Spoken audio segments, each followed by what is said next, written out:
meron tayong 4 na kulay. Let's start the exterior design. Dito muna tayo sa front. Sa kanyang front is we have full LED multi-reflector headlights na auto and on and off na siya with auto high beam. Then sa kanyang front is makikita natin ng kanyang grille na black na honeycomb pattern na siya. And we have 4-eye sensor, dalawa sa taas and dalawa sa baba. Then here we can see the RS badge. Then so sad is wala na siyang fog lights, but we have air dumps naman na functional.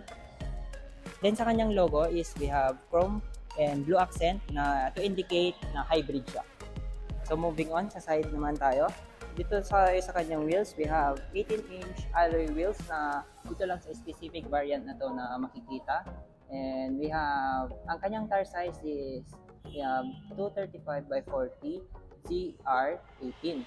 Then sa kanyang braking system naman, we have 4 disc brake, and sa kanyang suspension, we have, sa kanyang front is MacPherson strut, then sa likod is multi-link.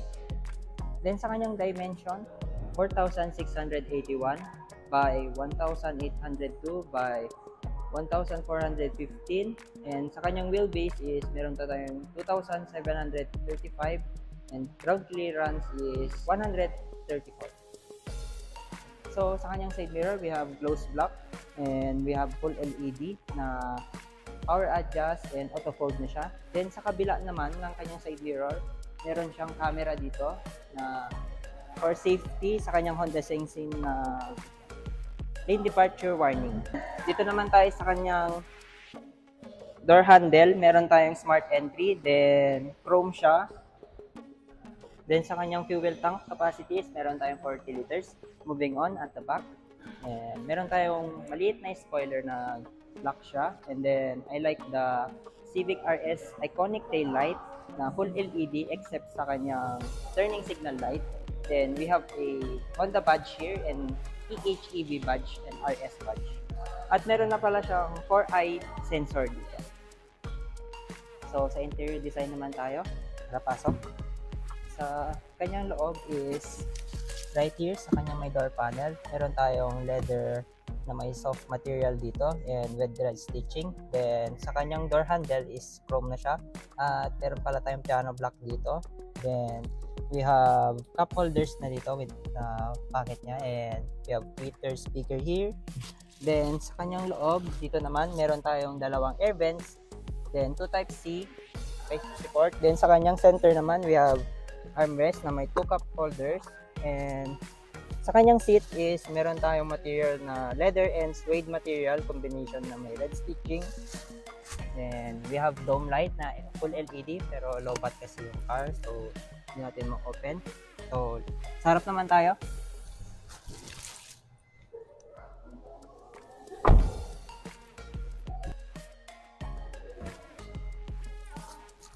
Then sa kanyang front is we have a leather steering na may tilt and telescopic na siya, with red stitching din.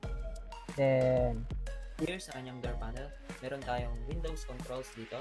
And sa passenger and driver seat nga pala sa front is naka-auto up and down na siya. And dito rin ang ating mga controls sa door lock and unlock, and sa kanyang side mirrors controls. Then we have piano block here with dome light, and chrome din pa rin ang kanyang door handles. Then sa kanyang air vents, we have honeycomb pattern na I like the controls, the leather. Then sa kanyang center naman is meron tayong mga rotary na controls. Then we have physical buttons here, and meron nga pala tayong wireless charger dito. And meron 2 type C port, yung isa is for charging and yung isa is for kung magko-connect ka sa infotainment natin. Dito ang ating shifter, and we have drive modes here at may parang nakaabang na buttons dito, and parking brake and the brake hold. Yan. Dito naman tayo, and we have 9-inch touchscreen na infotainment display, and dito naman sa front is we have 10.2 digital instrument cluster. Then, dito nga pala sa center armrest niya is meron tayong 2 layers dito.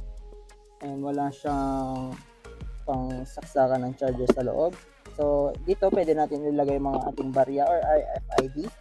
And soft material nga pala siya, leather material with red stitching. And then, sa kanyang seats pala sa may driver seat is we have power seat na 8-way adjust. Then, sa kanyang speaker nga pala is we have 12 Bose speaker. Yan. Ito nga sa side niya dito, andito yung traction control natin and sa ating mga sensor, on and off. And then, ito yung knobs. Ito yung control ng pangpalakas or pangpahina ng brightness ng ating digital cluster. We have here a sport pedal. And meron nga pala tayong paddle shifter sa kanyang steering wheel na yung sinasabi ko kanina na tilt and telescopic na siya. Yan. Tilt and telescopic.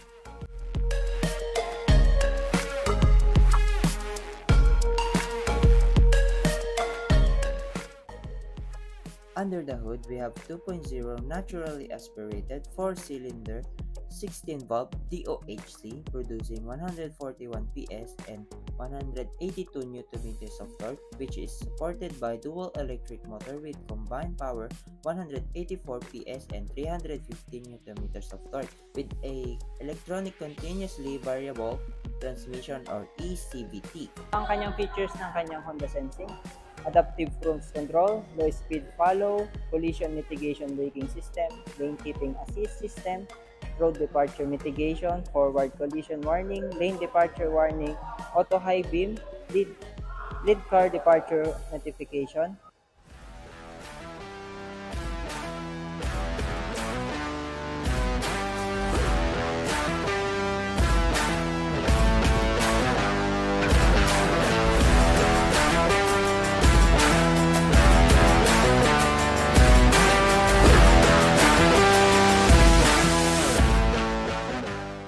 Before we wrap up, a huge shout out to the amazing team at Honda Cars Kawayan for letting us experience the Honda Civic RS EHEV today.